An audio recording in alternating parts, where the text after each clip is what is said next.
We are now on a willow islet, amidst the quietest branch of the blue Ardor, with wet fields on one side and on the other, a view of Brian's castle, remote and romantically black on its oak-timbered hill. In that oval seclusion, Van subjected his new Ada to a comparative study. Juxtapositions were easy, since the child he had known in minute detail 4 years before stood vividly illumined in his mind against the same backdrop of flowing blue. Her forehead area seemed to have diminished, not only because she had become taller, but because she did her hair differently, with a dramatic swirl in front. Its whiteness, now clear of all blemishes, had acquired a particularly matte tinge, and soft skin folds crossed it, as if she had been frowning too much all those years, poor Ada. The eyebrows were as regal and thick as ever. The eyes. The eyes had kept their voluptuous palpebral creases. The lashes, their semblance of jet dust incrustation. The raised iris, its Hindu hypnotic position. The lids, their inability to stay alert and wide open during the briefest embrace. But those eyes' expression when she ate an apple, or examined a found thing, or simply listened to an animal or a person, had changed, as if new layers of reticence and sadness had accumulated, half veiling the pupil, while the glossy eyeballs shifted in their lovely long sockets with a more restless motion than of yore. Mademoiselle Hypnocouche, whose eyes never dwell on you and yet pierce you. Her nose had not followed Van's in the latter's thickening of Hibernian outline, but the bone was definitely bolder, and the tip seemed to turn up more strongly, and had a little vertical groove that he did not recall having seen in the 12-year-old Collinette. In a strong light, a suggestion of darkest silk down, related to that on her forearms, could be now made out between nose and mouth, but was doomed, she said, to extinction at the first cosmetical session of the fall season. A touch of lipstick now gave her mouth an air of deadpan sullenness, which by contrast increased the shock of beauty when in gaiety or greed she revealed the moist shine of her large teeth and the red riches of tongue and palate. Her neck had been, and remained, his most delicate, most poignant delight, especially when she let her hair flow freely, and the warm, white, adorable skin showed through in chance separations of glossy black strands. Boils and mosquito bites had stopped pestering her, but he discovered the pale trace of an inch-long cut which ran parallel to her vertebrae, just below the waist, and which resulted from a deep scratch caused last August by an erratic hairpin, or rather by a thorny twig in the inviting hay. You are merciless, Fawn. On that secret islet, forbidden to Sunday couples, it belonged to the Veens, and a notice board calmly proclaimed that trespassers might get shot by sportsmen from Ardis Hall, Dunswood. The vegetation consisted of 3 Babylonian willows, a fringe of alder, many grasses, cattails, sweet flags, and a few purple-lipped tway blades, over which Ada crooned as she did over puppies or kittens. Under the shelter of those neurotic willows, Van pursued his survey. Her shoulders were intolerably graceful. I would never permit my wife to wear strapless gowns with such shoulders, but how could she be my wife? Rennie says to Nell in the English version of Maupassant's rather comic tale that the infamous shadow of our unnatural affair will follow us into the low depths of the inferno, which our Father who is in the sky shows to us with his superb digit. For some odd reason, the worst translations are not from the Chinese, but from plain French. Her nipples, now pert and red, were encircled by fine black hairs which would soon go to being, she said, unshiklik. Where had she picked up, he wondered, that hideous word? Her breasts were pretty, pale and plump, but somehow he had preferred the little soft swellings of the earlier girl with their formless dull buds. He recognized the familiar, individual, beautiful intake of a flat young abdomen, its wonderful play, the frank and eager expression of the oblique muscles, and the smile of a navel, to borrow from the vocabulary of the belly dancer's art. One day he brought his shaving kit along and helped her to get rid of all 3 patches of body hair.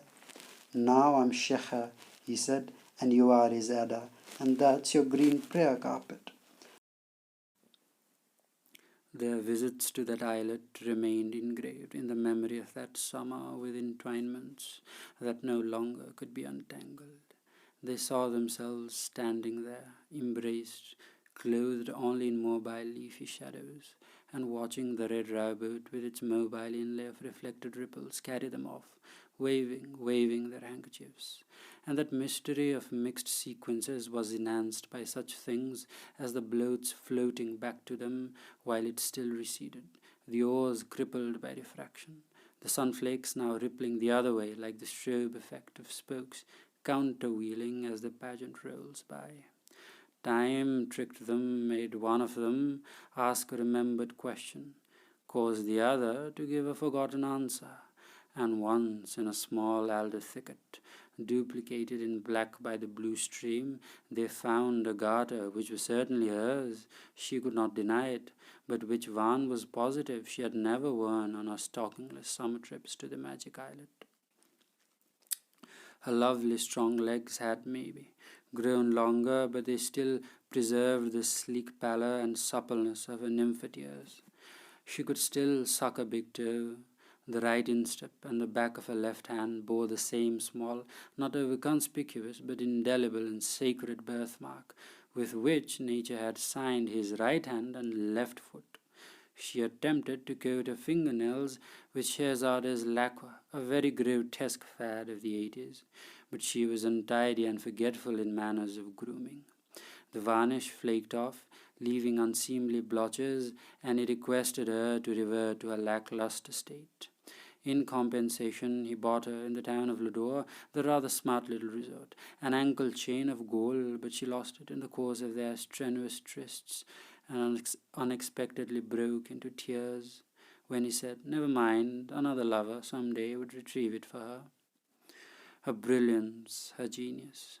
Of course, she had changed in 4 years, but he too had changed by concurrent stages, so that their brains and senses stayed attuned and were to stay thus always through all separations. Neither had remained the brass wunderkind of 1884. But in bookish knowledge both surpassed their covals to an even more absurd extent than in childhood.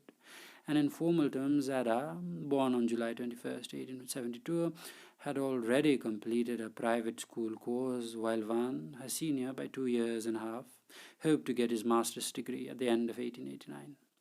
Her conversation might have lost some of its sportive glitter, and the first faint shadows of what she would later term my carpus destiny, Postos Vestnost, could be made out, at least in back view. But the quality of her innate wit had deepened. Strange metempirical, as one called them, undercurrents seemed to double internally and thus enrich the simplest expression of her simplest thoughts. She read as voraciously and discriminately as he, but each had evolved a more or less pet subject.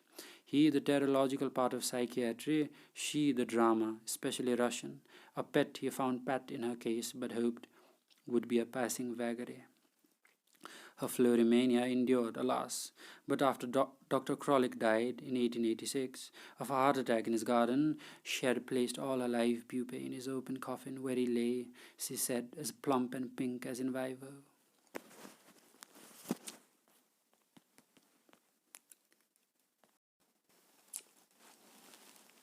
Amorously now, in her otherwise dolorous and irresolute adolescence, Ada was even more aggressive and responsive than in her abnormally passionate childhood. A diligent student of case histories, Dr. Van Veen never quite managed to match ardent 12-year-old Ada with a non-delinquent, non-nymphomaniac, mentally highly developed, spiritually happy and normal English child in his files, although many similar little girls had bloomed and run to seed in the old chateaux of France and Estotiland as portrayed in extravagant romances and senile memoirs.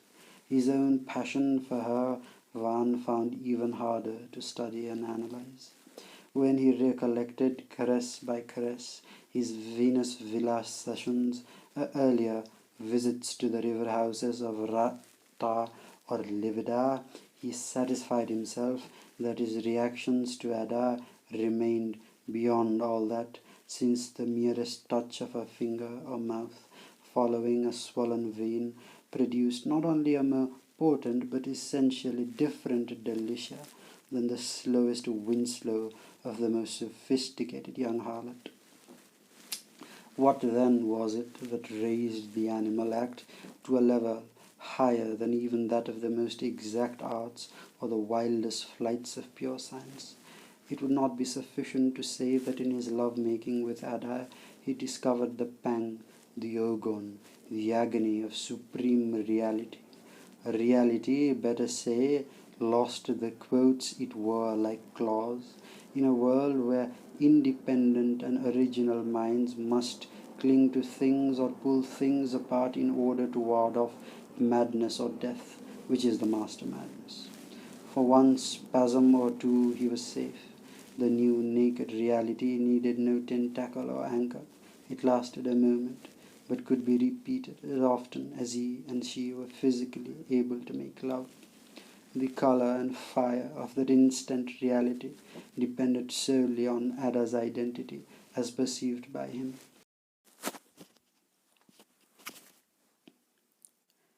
It had nothing to do with virtue or the vanity of virtue in a large sense. In fact, it seemed to Van later that during the Ardences of that summer he knew all along that she had been, and still was, atrociously untrue to him, just as she knew long before he told her that he had used off and on during their separation the live mechanisms tense males could rent for a few minutes as described, with profuse woodcuts and photographs in a 3-volume history of prostitution, which she had read at the age of 10 or 11 between Hamlet and Captain Grant's microgalaxies. For the sake of the scholars who will read this forbidden memoir with a secret tingle, they are human, in the secret chasms of libraries where the chatter, the lays, and the fannies of rotting pornographers are piously kept, its author must add in the margin of galley proofs which a bedridden old man heroically corrects for those slippery long snakes add the last touch to a writer's woes, a few more. In parentheses, the end of the sentence cannot be deciphered, but fortunately the next paragraph is scrawled on a separate writing pad page, editor's note, about the rapture of her identity. The asses who might really think that in the starlight of eternity my Van Veen's and her Ada Veen's conjunction somewhere in North America in the 19th century represented but 1/trillionth of a trillionth part of a pinpoint planet's significance can bray allure, allure, allure. The English word would not supply the onomatopoeic element. Old Veen is kind. Because the rapture of her identity, placed under the microscope of reality, which is the only reality, shows a complex system of those subtle bridges which the senses traverse, laughing, embraced, throwing flowers in the air between membrane and brain, and which always was and is a form of memory, even at the moment of its perception. I am weak. I write badly. I may die tonight. My magic carpet no longer schemes over crown canopies and gaping nestlings, and her rarest orchids. Insert.